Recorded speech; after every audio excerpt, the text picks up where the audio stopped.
फूल जो मिल जाए, है ना। किशोरी जी एक बार अपनी दया कर देना तो एक बार दया करने से श्याम सुंदर का दर्शन हो सकता है, दीदार हो सकता है।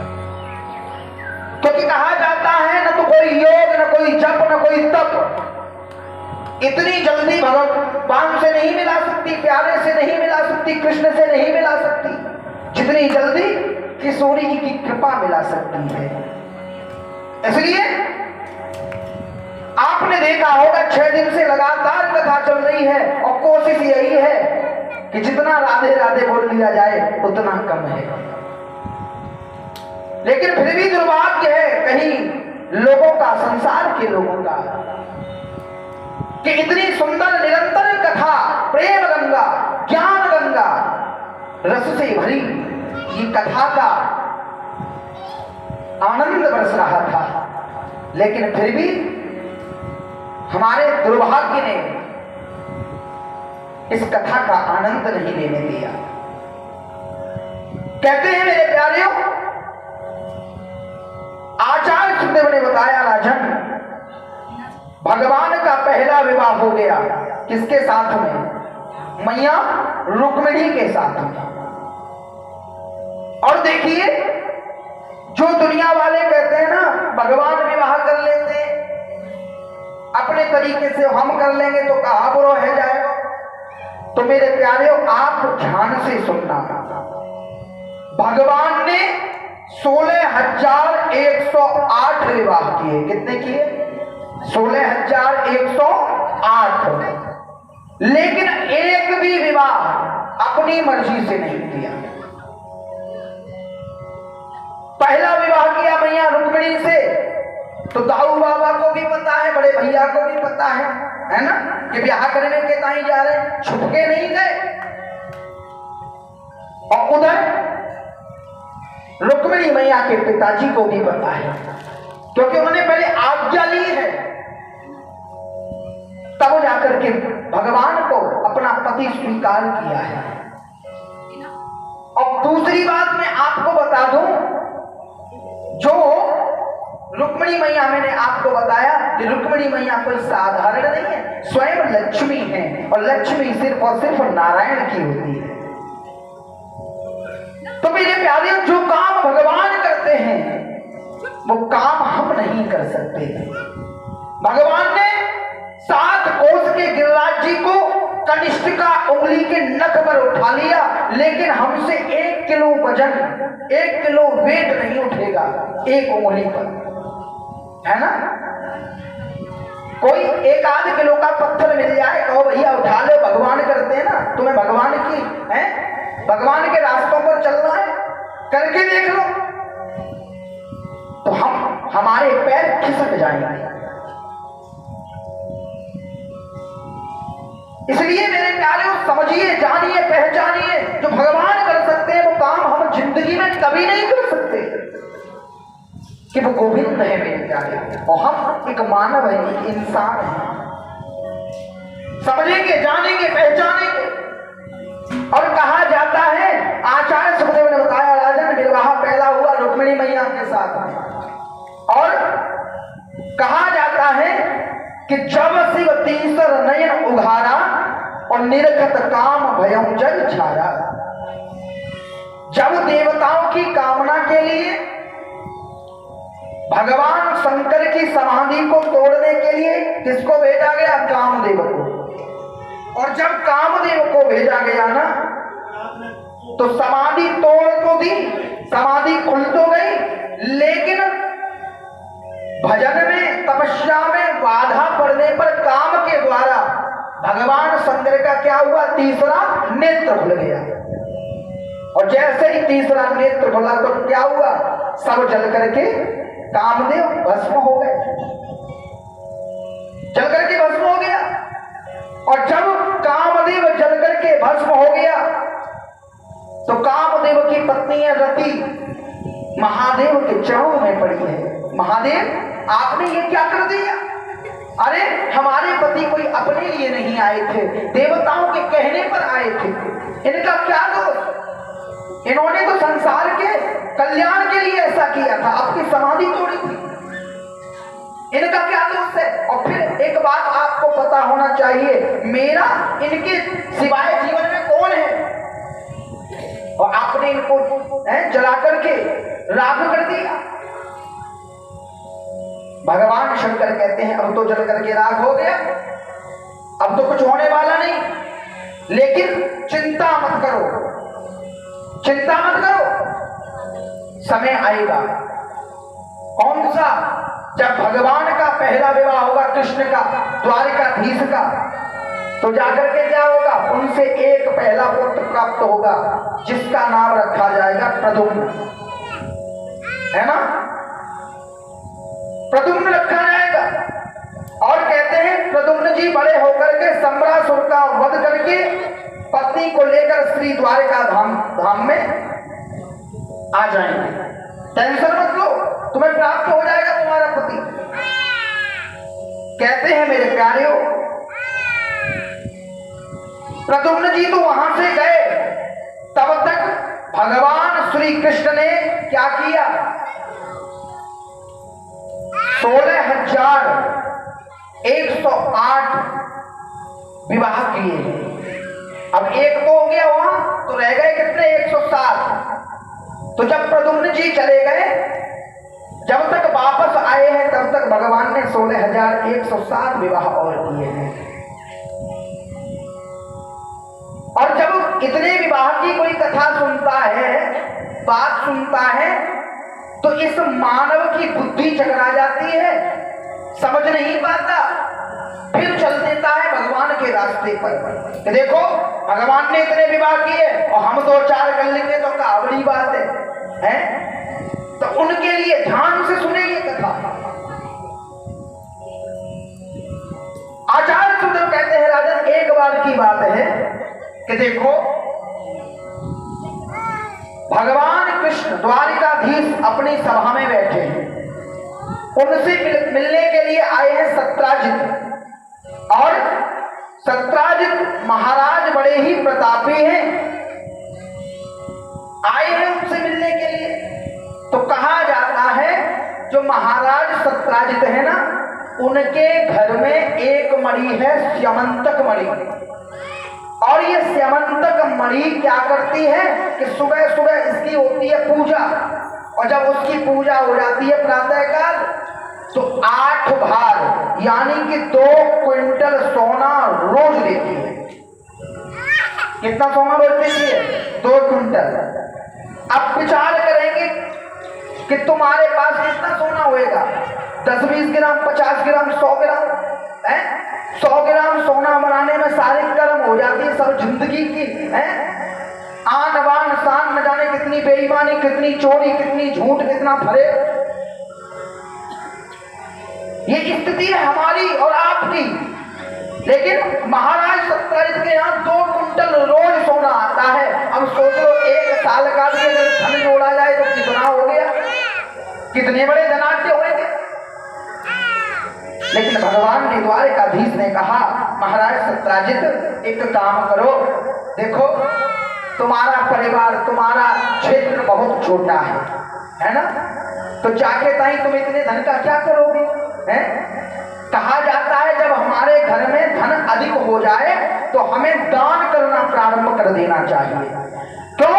क्योंकि अगर वो धन इकट्ठा होता रहा, दान नहीं किया, धर्म में नहीं लगाया, कथाओं में नहीं लगाया, यज्ञ में नहीं लगाया, दूसरों के सहयोग में नहीं लगाया, तो क्या होगा? वो धन एक समय ऐसी जगह लगेगा कि आप सोच नहीं पाओगे। क्योंकि जैसे नदी का जल एक गड्ढे में नहीं रह सकता, एक गड्ढे में रहने से दूषित हो जाता है, ऐसे ही धन की भी स्थिति है। अगर वो चलता नहीं है ना, तो वो हमारी बुद्धि खराब कर देता है। कई बार आपने देखा होगा हमारे बच्चों के लिए हम मर जाते हैं सारी जिंदगी कर करके, संपत्ति जोड़ के, धर्म नहीं करते, लोभ करते हैं, लालच करते हैं, और अंत में क्या होता है? वही हमारे बच्चे जब धन हम सही जगह खर्च नहीं करते, धन इकट्ठा हो जाता है, तो बच्चे आकर के सब 1-2 साल में निपटा देते हैं। कुमार्ग पर चल करके, अधर्म पर चल करके। क्यों? क्योंकि हमने जीवन में धन तो कमाया लेकिन उस धन का सदुपयोग नहीं किया। देखो प्यारे, समझने की बातें हैं, ये कोई साधारण बात नहीं है। जीवन में तुमने किसी का विश्वास तोड़ा, किसी के साथ धन के लालच में। कभी कभी क्या होता है कि थोड़ा सा जीव को धन दिख जाए ना, है ना, और वो भी बिना मेहनत का, तो आदमी लालच कर जाता है, लालच, और ऐसा लालच करता है कि अपना इतना बुरा कर बैठता है कि उसको भी अंदाजा नहीं होता। अगर मेरे प्यारे धन के चक्कर में तुमने कभी किसी से झूठ बोला तो वो झूठ 7 जन्म तक तुम्हें नहीं छोड़ेगा। न जाने वो झूठ तुम्हें कहां कहां ले जाकर के किस किस नरक का वास कराएगा, किस किस योनियों में भटकाएगा, आप भी नहीं सोच पाओ। कभी कभी आपने देखा है दान का धन होता है ना, लोग ये समझते हैं कि बस आसानी से कैसे भी है, लेकिन दान का किया हुआ धन कभी भी बुरे कर्म में, कभी भी गलत मार्ग में नहीं लगाना चाहिए। जिस मार्ग के लिए हम वो धन ले या हम धन दें तो ऐसी जगह लगना चाहिए जिसका सदुपयोग हो जाए। अगर उस धन का आपने दुरुपयोग कर दिया, गलत जगह इस्तेमाल कर दिया, तो मेरे प्यारे हो फिर आपके जीवन का कभी उद्धार नहीं होगा। एक ना एक समय तुम पर ही नहीं, तुम्हारे पत्नी और बच्चों पर भी वो गलत असर कर सकता है ना। कभी कभी आपने देखा है ना कि हमारा परिवार चंगा होता है, चकाचक होता है, लेकिन हमारे किसी बुरे कर्म के कारण हमारे बच्चे जो होते हैं ना दुखी हो जाते हैं, किसी बीमारी से जूझते हैं। और बीमारी भी एक प्रकार की नहीं, न जाने कौन कौन सी तरीके की बीमारी। इसलिए हमें धर्म करना चाहिए, धन का दान करना चाहिए, धन का सदुपयोग करना चाहिए। यहां मेरे प्यारे भगवान ने कहा कि तुम्हें क्या जरूरत भैया, बहुत अधिक है धन, तो कुछ दिनों के लिए ये मणि, ज्यादा दिनों के लिए नहीं, कुछ दिनों के लिए। ऐसा नहीं कि ये मणि हमारे नाम में कर दो, ऐसा नहीं कहा भगवान ने। भगवान ने सिर्फ क्या क्या कहा, हमारा राज्य बड़ा है भैया तुमसे, तो ये मणि को कुछ दिनों के लिए हमारे कोष में धरवा दो, जो इससे धन मिलेगा समाज में लगाएंगे, प्रजा में लगाएंगे। लेकिन महाराज सत्ताजी तो माने नहीं है, ये बात स्वीकार नहीं की, तुरंत इस बात को नकार दिया, मना कर दिया भगवान से, हम नहीं देने वाले तुम्हें ये मणि। तो कहते हैं मना करके वहां से निकल गए सत्यराजित महाराज। भगवान ने कहा कोई बात नहीं भैया, तुम्हारी संपत्ति, तुम्हारी मणि मांगी जा सकती है किसी से कोई वस्तु, जबरदस्ती तो है नहीं कि भैया छीन लो, नहीं दी कोई बात नहीं। सत्यराजित निकल गए। लेकिन मेरे प्यारियों, रात हुई और रात्रि होने के बाद प्रातः काल हुआ, और जैसे ही प्रातः काल हुआ, महाराज का प्रत्येक दिन नियम था कि पूजा पाठ करनी है मणि की, तो गए पूजा करने के लिए कोष में। और कोष में क्या देखा, कोष में देखा कि जो रोज मणि वहां मिलती थी, आज वो मणि वहां नहीं है, आज वो मणि वहां नहीं मिली। मेरे प्यारे हो, जब वो मणि नहीं मिली तो कहा भयो, सोचा नहीं, विचारा नहीं, और भगवान से पूछा भी नहीं। विचार किया कि देखो हमने द्वारकाधीश को मणि मांगने से नहीं दी, तो उन्होंने हमारी मणि को चुरा लिया। और उनकी तो शुरू से ही आदत है, जब से आए हैं ना तब से कहीं तो माखन चुराते हैं, कई मटकियां फोड़ते हैं, कई वस्तु चुराते हैं, और कहीं विवाह भी ऐसे करते हैं कि भैया काऊ की बहन को लेके ही चले जाते हैं। इनकी तो बचपन से ही आदत है। मेरे प्यारे, आरोप लगा दिया, कलंक लगा दिया। भगवान पर स्वयं कलंक लगा चोरी का, मणि का, जबकि चुराई नहीं है। देखिए, दुनिया को बनाने वाले के ऊपर कलंक लगा है, किसी साधारण के ऊपर नहीं लगा। कभी कभी हमारे ऊपर ऐसा कष्ट आ जाता है ना, तो हम न जाने क्या क्या गलत कर बैठते हैं, और तो और छोड़िए, उस व्यक्ति से बड़ा झगड़ा कर बैठेंगे, यही तो करेंगे। लेकिन भगवान की नीति, भगवान के विचारों को सुनेंगे। नाम रख दिया चोरी का, जबकि जिसके यहां स्वयं लक्ष्मी विराजमान है, जिसके यहां स्वयं कुबेर विराजमान है, जो दुनिया को संपत्ति देने वाला है, उसे क्या जरूरत है छोटी मोटी मणि की? है कितनी, एक पल मात्र में कितनी बढ़िया प्रकट हो जाए क्या पता। लेकिन कलंक लगाए चोरी का। यहां बलराम यानी कि बड़े भैया को पता लगा, बलराम जी को बड़ा बुरा लगा है, और जब उनको बहुत बुरा लगा ना, तो कहा भयो गदा उठायो, हल उठायो, चल दिए मार्गे के तय, आज जिंदा नहीं छोड़ूंगा। हिम्मत कैसे पड़ गई मेरे भाई पर कलंक लगाने की। द्वारिकाधीश ने मुस्कुरा करके उनको रोका, रुक करके कहा, देखो दादा, समझदारी की बात है, मान लो, ये तो पता ही है कि झूठा कलंक है, ये सच्चा नहीं है, लेकिन मान लो तुम वहां जाए और युद्ध हुआ और तुम उन्हें मार दो, तो परिणाम क्या होगा?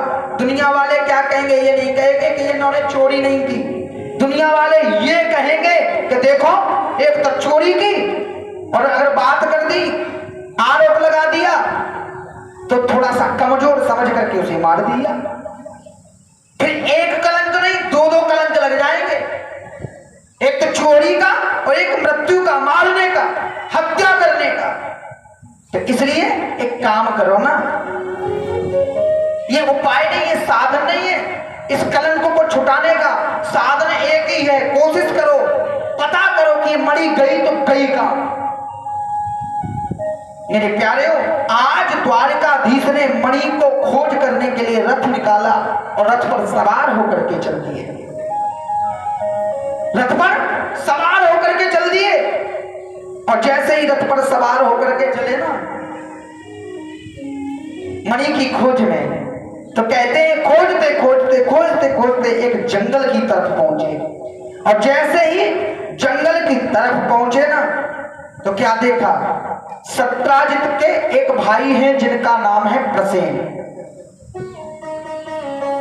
प्रसेन का शव पड़ा मिला जंगल के बाहर, और जैसे ही प्रसेन का शव मिला बाहर जंगल के, तो द्वारिकाधीश ने देखा कि अब तो मामला और गड़बड़ है। कैसे कि पहले तो ऐसा लगता है कि मणि चुराने का ही आरोप है, लेकिन अगर सत्राजित को पता लग गया कि भाई मारा गया, तो वो तो यही विचार करेगा कि मणि इन्होंने ही छीन ली होगी, इसे मार दिया होगा। यानी कि आए थे मणि चुराने के कलंक को धोने के लिए, लेकिन एक समस्या हल नहीं हुई और दूसरी समस्या आए के बैठ गई। मतलब ये हमारे तुम्हारे जीवन में भी होता है। कभी कभी जब बुरा वक्त आ जाता है ना, तो एक के बाद एक हल नहीं होती समस्या, तब तक दूसरी प्रकट हो जाती है, दूसरा दुख आ जाता है। भगवान आए थे मणि को खोजने, लेकिन अब क्या खोज करनी है? मणि तो बाद में देखेंगे, पहले अब ये खोज करोगे जो सत्राजित के भैया है ना प्रसेन, इनको किसने मारा? चल दिए। अब प्रसेन की मृत्यु किसने की, हत्या किसने की, अब उसकी खोज। तो कहते हैं जहां सब पड़ा हुआ था ना, वहां से रक्त की बूंदें आगे, तो उस रक्त के सहारे सहारे कहां पहुंचे? बीचों बीच जंगल में। और बीचों बीच जंगल में क्या देखा कि एक सिंह मरा पड़ा है। कौन मरा पड़ा है? सिंह।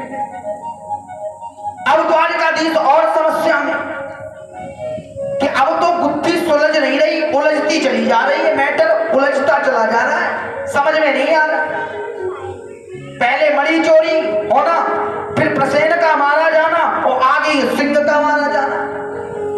मामला क्या है? तो और आगे चलना चाहिए। और जैसे ही और आगे चले ना तो क्या देखा, थोड़े ही कदम बढ़ाए हैं तो बड़ी सुंदर सी उस जंगल के अंदर एक गुफा है। और उस गुफा में प्रवेश किया तो कहते हैं भालू की बेटी सामने रखी है मणि गुफा में, और उस मणि के साथ भालू की बेटी खेल रही है। अब भगवान देखे जा रहे हैं कि देखो मणि चुराने का कलंक हम पर और मणि यहां है। भगवान देख ही रहे थे, इतने में पीछे से भालू स्वयं आ गए। और एक और बात बताओ, ये जो भालू आए हैं ना, ये और कोई नहीं है, ये स्वयं जामवंत जी महाराज हैं। जामवंत जी बाहर आ गए, देखा कि देखो दिखने में तो अच्छे घराने के मालूम पड़ते हैं, पर यहां क्या कर रहे हैं? तो परिचय पूछने लगे, महाराज कौन, कहां से और यहां क्या करने आए, आपका परिचय क्या है?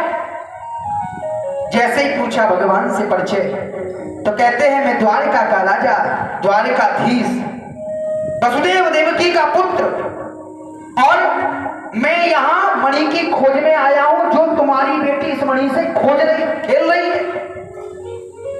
अरे महाराज, इस मणि को चुराने का कलंक लगा है, इसको खोजते खोजते मैं आया। द्वारिकाधीश से वो जामवंत जी कहते हैं देखो भैया, आप कहीं के राजा हो, हमें वासु कोई मतलब ना है, भले ही तुम पर कलंक लगा हो, लेकिन एक काम करो, मणि तुम्हें नहीं मिल सकती, तुम्हें ऐसे ही जाना पड़ेगा। भगवान कहते हैं ये क्या बात हुई, अगर हम बिना मणि के चले गए तो कलंक नहीं धुलेगा, बदनामी है हमारे राज्य में। जामवंत जी कहते हैं तुम्हें पता होना चाहिए, आज पहली बार, इतनी उम्र हो गई मेरी बेटी की, लेकिन पहली बार ये मणि के साथ खेल रही है, और जब पहली बार इतनी प्रसन्न हुई है तो मैं मणि दे करके तुम्हें कैसे दुखी कर सकता हूं, कैसे कष्ट में देख सकता हूं। जब ऐसा कहा तो मेरे प्यारे, बड़ी विचित्र स्थिति है। भगवान कहते हैं देखो भैया, बात चाहे कोई होए, लेकिन मणि तो मैं लेके जाऊंगा, क्योंकि जब तक मणि नहीं ले जाऊंगा कलंक नहीं धुलेगा। इसलिए हर हालत में, हर स्थिति में, हर परिस्थिति में मणि तो देनी ही पड़ेगी। जैसे ही कहा हर स्थिति में, हर हालत में मणि तो देनी पड़ेगी, तो जामवंत जी कहते हैं अब तो मणि तुम्हें एक ही हालत में मिल सकती है कि तुम अब हमसे युद्ध करो, अगर युद्ध में जीत जाओ तो मणि ले जाना, क्योंकि राजी बाजी मैं नहीं दूंगा। जामवंत जी ने सख्त मना कर दिया। भगवान कहते हैं अगर तुम्हारी युद्ध की इच्छा है तो ये इच्छा भी पूरी करूंगा, लेकिन मणि तो लेके जाऊंगा। और आज वही जामवंत जी के बीच में, द्वारिकाधीश के बीच में युद्ध प्रारंभ हुआ, और कहते हैं ऐसा युद्ध हुआ कि कई दिन तक चला, कई दिन निकल गए युद्ध करते करते। लेकिन युद्ध करते करते कई दिन जब निकल गए ना, तो न तो कोई जीतता है उसमें, न कोई हारता है। पसीना पसीना है रहे जामवंत जी, न तो जीत पा रहे न हार रहे। जामवंत जी चक्कर में पड़ गए कि देखो तो सही, आज तक ऐसा योद्धा नहीं आया कि युद्ध तो हो रहा है, जीत भी नहीं हो रही, हार भी नहीं हो रही, मामला क्या है। तो समझ गए जामवंत जी कि ये कोई साधारण नहीं, ये स्वयं परम पिता परमात्मा है। हाथ जोड़ करके उनके चरणों में गिर गए और कहने लगे महाराज थोड़े थोड़े तो पहचान गए हैं, लेकिन मोहर लग जाए, जाके तो एक काम करो, धनुष लेकर के, जब आपने दर्शन दिया था ना, केवल धनुष लेकर के मुझे दर्शन दे दो, मुझे विश्वास हो जाएगा कि और कोई नहीं मेरे प्रभु है। मेरे प्यारे देखिए, जो द्वारिकाधीश है ना, कृष्ण है ना, एक भक्त के के कहने से धनुष लेकर के राम स्वरूप में दर्शन देते हैं। क्यों? क्योंकि कहा जाता है भगवान कौन है? भक्त वत्सल, भक्तों की हर इच्छा को पूरा करने वाले आए हैं। कृष्ण स्वरूप में आए हैं, द्वारिका धीज के स्वरूप में, लेकिन एक भक्त के कहने में राम स्वरूप में दर्शन दिया है, आनंद लिया। और आनंद लेने के बाद वो मणि दे दी किसको? द्वारिकाधीश को। तब तक राजा परीक्षित कहते हैं गुरुदेव एक शंका आ गई है। कहा कि एक बात बताओ, जब जामवंत जी भगवान के हैं भक्त है ना, क्योंकि इन्होंने युद्ध किया था श्री राम जी की ओर से, लेकिन इतना बता दो ये मामला कुछ हमें समझ में नहीं आया, कुछ जचा नहीं। क्यों? क्योंकि देखो जामवंत जी ने नहीं पहचान पाया, कोई बात नहीं, लेकिन भगवान तो पहचान लेते हैं अपने भक्त को, और फिर भी युद्ध किया। मामला क्या है? तो आचार्य सुखदेव कहते हैं राजन, जामवंत जी से भगवान ने क्यों युद्ध किया है, इसकी एक कथा है। वो क्या? कहा जाता है जब रावण सीता मैया को चुरा करके ले गए तो सीता मैया की खोज में युद्ध के लिए निकले कौन? जामवंत जी, हनुमान जी और सुग्रीव की सब सेना। और कहा जाता है उस युद्ध के समय मंत्री महामंत्री बनाए गए कौन? जामवंत जी। लेकिन महामंत्री तो बना दिए गए, युद्ध भी हुआ और एक एक करके सब मारे गए, लेकिन जामवंत जी के बराबर रावण की सेना में कोई युद्ध करने वाला नहीं था, क्योंकि अधिक बलवान थे ना। और कहा जाता है बड़े बड़े पहलवान योद्धा अपने से कमजोर से नहीं लड़ते, जो वास्तविक योद्धा होते हैं वो अपने से ऊपर वाले योद्धा से युद्ध करते हैं। और आजकल के योद्धा कौन? गरीब मिल जाए तो पहुंच लें हैं, और पहलवान मिल जाए तो राम राम कर लें हैं, एकदम चूहा बन जाए। ऐसी स्थिति है दुनिया की। मेरे प्यारे समझेंगे स्थिति कुछ और है। युद्ध नहीं हुआ किसी से, और जब युद्ध जीत लिया, सीता मैया वापस आ गई, सब अपने अपने घर चल दिए, तो जामवंत जी कहते महाराज आपने हर भक्त की इच्छा पूरी की है, लेकिन मेरी इच्छा पूरी नहीं करोगे। राम जी कहते हैं आप भी मांग लो, क्या चाहिए? आज तक ऐसा नहीं हुआ कि हमने भक्तों की इच्छा को पूरा न किया हो। जैसे ही कहा कि आज तक ऐसा नहीं हुआ कि मैंने अपने भक्तों की इच्छा को पूरा न किया हो, तो जामवंत जी कहते देखो महाराज हमारी तो नाक बिल्कुल कट जाएगी। क्यों? कि देखो पूरा युद्ध है गयो, सब मारे गए, सीता मैया वापस आ गई, लेकिन एक बात बता दो, देखो लोग बाग हमसे कहा कहेंगे, दुनिया वाले कहा कहेंगे देखो महामंत्री थे, सेनापति थे, लेकिन युद्ध किसी से नहीं किया, ऐसा योद्धा काय काम को काय संग रहे, बेइज्जती आ जाएगी। और महाराज रावण की सेना में तो हमारे बराबर कोई था ही नहीं, तो युद्ध कैसे होता? लेकिन अब एक काम करो, रावण को परास्त किया है आपने, तो क्यों ना मेरी एक इच्छा पूरी कर दो कि दो दो हाथ है जाए तुम इनसे, हैं? आप ही युद्ध कर ले, कम से कम हमारी इज्जत तो बच जाएगी। भगवान राम मुस्कुराने लगे और मुस्कुराते कहने लगे अच्छा युद्ध करना है तो जाओ, चिंता मत करो, मैं युद्ध आज नहीं करूंगा। क्यों? क्योंकि मेरा नाम मर्यादा पुरुषोत्तम श्री राम है। दुनिया वाले क्या कहेंगे? देखो जिसकी तरफ से लड़े जामवंत जी और उनसे ही झगड़ा कर बैठे, उनसे युद्ध कर बैठे, कैसे? मर्यादा पुरुषोत्तम श्री राम है, यानी कि मर्यादा टूट जाएगी। लेकिन चिंता मत करो, इस रूप में तो मैं, इस अवतार में तो मैं मर्यादाओं में रह करके भक्तों का साथ दूंगा, लेकिन जब कृष्ण बन करके द्वारकाधीश बन करके आऊंगा तो केवल क्या करूंगा? चाहे मर्यादा टूटे या ना टूटे, दाव पे लग जाए। लेकिन भगवान कृष्ण क्या करते हैं, द्वारकाधीश क्या करते हैं? जो भक्तों की इच्छा होती है, भक्तों ने जो मांगा है वही काम किया है। बड़े आनंद के साथ बताया कि आज वही युद्ध हुआ था। मणि दी, वापस कर दी और कहा महाराज मणि तो ले जाओ, लेकिन एक कृपा कर दो। हर बाप चाहता है, हर पिता चाहता है कि उसकी कन्या का विवाह हो, और विवाह भी ऐसे के साथ में हो जो दूल्हा पति अच्छा हो। लेकिन महाराज कौन इस संसार में मेरी बेटी को अपनाएगा? तो क्यों ना आप कृपा करके जो मेरी जामवती बेटी है ना, इसके साथ विवाह कर लो, इसे स्वीकार कर लो। भालू की बेटी जामवती विवाह किसके साथ किया? भालू की बेटी के साथ में विवाह किया। दूसरा, अब दुनिया में जो कहते हैं भगवान ने 16,108 विवाह किए और हमने 2-4 कर लिए तो क्या बड़ी बात है, तो आ जा बेटा। भगवान ने दूसरा विवाह किया भालू की बेटी से, हैं तू जाके कर लिए हैं? अरे भगवान ने भी तो किया है, भालू की बेटी से किया है, तुम करके दिखा देना, सामने खड़े होके दिखा देना, मार मार थप्पड़ तुम्हारी गाल लाल कर दे। समर्थवान है भगवान। विवाह करके आए जामवती के साथ में और मणि ले जाकर के महाराज सत्राजित को दिया, और सत्राजित को मणि दे करके मेरे प्यारे को कहा जाता है, मणि तो दे दी किसे? सत्राजित जी को, और मणि दे करके क्या कहा? देखो महाराज अपनी मणि पकड़ो।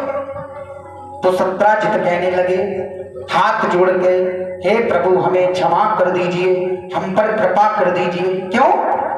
देखिए हमें दया कर दीजिए, क्षमा कर दीजिए, क्योंकि हमसे कहीं ना कहीं अपराध हो गया है, हमने आप पर कलंक झूठा लगा दिया था, अपराध हो गया, हमें दया करके क्षमा कर दीजिए। भगवान कहते हैं मैंने तो पहले ही तुम्हें क्षमा कर दिया, टेंशन मत लो, आनंद से जियो, कभी कभी गलती हो ही जाती है। लेकिन सत्राजित महाराज कहते हैं महाराज मैं कैसे मानूं कि आपने क्षमा कर दिया? अगर वास्तविक तुमने क्षमा कर दिया तो एक काम करो, मेरी बेटी का नाम है सत्यभामा, है मेरी बेटी का नाम है सत्यभामा, इसको साथ में आप विवाह कर लो। आज स्वयं एक पिता के कहने से, एक बेटी के पिता के कहने से भगवान ने स्वीकार किया है सत्यभामा को पत्नी के स्वरूप में। मतलब अब तक 3 विवाह हुए हैं और एक भी विवाह भगवान ने अपनी ओर से नहीं किया। उनके पिता कह रहे हैं, और भगवान का फर्ज है, दायित्व है कि जो भक्त की इच्छा हो उसको पूरा करना। इसलिए क्या दुनिया में मेरे प्यारे भगवान ने किया किसके लिए? हमारे आपके कल्याण के लिए, लेकिन हमने किया किसके लिए? अपने लिए। हमें अपने लिए नहीं, संसार के लिए भी कुछ करना चाहिए। आइए भगवान से कहेंगे मेरी बुद्धि ऐसी तर्क ना करे, कुतर्क ना करे, कभी अधर्म के मार्ग पर न जाए, सिर्फ आपकी दया बनी रहे। और तेरी मर्जी का मैं हूँ गुलाम और मेरे अलबेले राम।